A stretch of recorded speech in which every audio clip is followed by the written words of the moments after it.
তো guys finally আমরা কক্সে চলে আসলাম সীতাকুণ্ড ঘোরার পর। তো আমরা সকালে আসার পর এই যে নাস্তা করলাম, নাস্তা করে বের হয়ে গেলাম বিচে। তো বিচে এখানে আমরা গোসল করবো না, আমরা বাইক নিব, বাইক নিয়ে যাব তারপর পাটোয়ারটে। তো ওইখানে গিয়ে আমরা গোসল করব। তো এখানে একটু এই যে ভিউটা দেখতে আসলাম, কক্সের ভিউ। এখানে তেমন কোনো মানুষ, হ্যাঁ এটা কলাতলি বিচ, এখানে মানুষ মানুষের মাথায় মানুষ। সুগন্ধা বিচে গেছিলাম, ওইখানে মানুষ অনেক। তো ফাঁকা যায়। হ্যাঁ বাইরে ভাই এদিকে দেখি আবার কলার হাট বসছে, চারোদিকে শুধু কলার কলা। তো যাই হোক সুন্দর লাগতেছে কিন্তু দেখতে অনেক। তো গাইস আমরা পাটোয়াটে যাওয়ার জন্য 2টা বাইক ভাড়া করে নিলাম, আর এই বাইক দিয়ে আমরা সন্ধ্যার আগ পর্যন্ত ঘোরাঘুরি করব। আর এতদিন শুধু মানুষের কাছেই শুনছি যে মেরিন ড্রাইভ রোড অনেক সুন্দর, তো আজকে নিজের চোখে দেখলাম আসার পর। এত সুন্দর ভাই, বলার বাইরে ভাই। আপনি যদি না আসেন বিশ্বাস করবেন না যে এত সৌন্দর্য একটা ভিউ ভাই ফিল করতে চান যদি মেরিন ড্রাইভ রোডে ভাই অবশ্যই আসবেন কক্সে আসলে। আমাদের কক্সে আসার আনন্দ দ্বিগুণ হয়ে গেছে মেরিন ড্রাইভ রোডে ঘোরার পর। গাইস আমরা এখন কি পাটোয়াটে এসে নামলাম।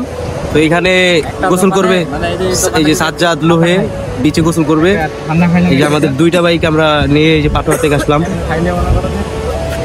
3 জন করে 2টা বাইকে। হ্যাঁ তো এখন আমরা বিচে নামবো, পাটোয়াটে বিচে নেমে গোসল করবো। তো দেখা হচ্ছে বিচে। হ্যাঁ ও লোহে, তুমি কি সমুদ্রে আইছো? হ্যালো গাইস, আসসালামু আলাইকুম। আমরা এসেছি সমুদ্রের ভিতরে। সমুদ্র বললে ভুল হবে, কক্সের ভিতরে আছি, কিন্তু এটা বাংলাদেশের কান্ট্রির ভিতরে। আচ্ছা এটার পানির টেস্ট কেমন? আপনি যদি এখানের পানির টেস্ট করতে চান তাহলে আপনি একবারে টানা 1 মাস না খেয়ে থাকতে হবে, কারণ এখানের পানির টেস্ট পুরো অসাম। ও তো গাইস এই যে আমরা ড্রেস আপ চেঞ্জ করে এখন চলে আসলাম সমুদ্রে গোসল করতে। তো ও মাই গোমা, কি ঢেউ রে ভাই, ঢেউ এক একটা আমার তেও বড়। ওই যে লো আর সাজ্জাদ ওই যে ওইখানে গোসল করতেছে, তো আমিও যাইতেছি। তো ওই যে এখানে গোসল করবো। ওরে ভাই রে, ঢেউ ঠেলে তো ডর করে। ওরে ঢেউ রে ঢেউ, ও ভাই রে ভাই, এই ভাই আল্লাহ, ঢেউ এক একটা অবস্থা। প্রায় সন্ধ্যার কাছাকাছি আমরা চলে আসলাম আবার বিচে, কিন্তু পাইলে এক পেট পরে বলছিলাম দুপুরবেলা গোসল করবে, কিন্তু করে নাই। পাটোয়াটে গোসল করে নাই, সে এইখানে গোসল করবে, কিন্তু এখন কি যে আস্তে আস্তে সন্ধ্যা হয়ে গেছে। এই টাইমে মিয়া ম্যাক্সিমাম সবাই দেখে পুরো ভিউ, আর এই সময় আইসি গোসল করবে। সবাই পাগল, কবে পাগল, অন্য কিছু পাগল মিয়া। জাস্ট ভিউটা দেখেন।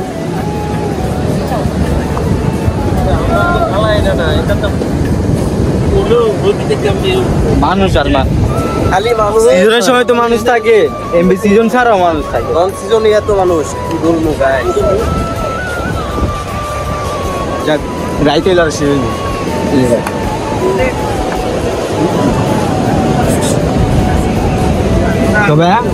কবে চলে যাবা? ইনশাআল্লাহ কালকে সপ্তাহে যাবো। আজকে চলে যাবা? ভালো মন চায় না ভাইয়া। এমন একটা জায়গা মেয়ে যে আইবো আর মনই চাইবো না। হ্যাঁ আর টেকা যদি 2 লাখ হলে আহে তার কাছে কিছু না, খালি ভাঙবো আর কোন পাশে জানি যাইবো, কেউ টারো পাইবো না। টেকা থাকলে মাসও পার করাইবে। আর এদিকে 3 জনের লটের মাধ্যমে নিজের ভাগ্য ঘুরাইতে গেছিল, কিন্তু একজনের কপালও লাগলো না, কারণ 3 জনের ফোটা কপাল।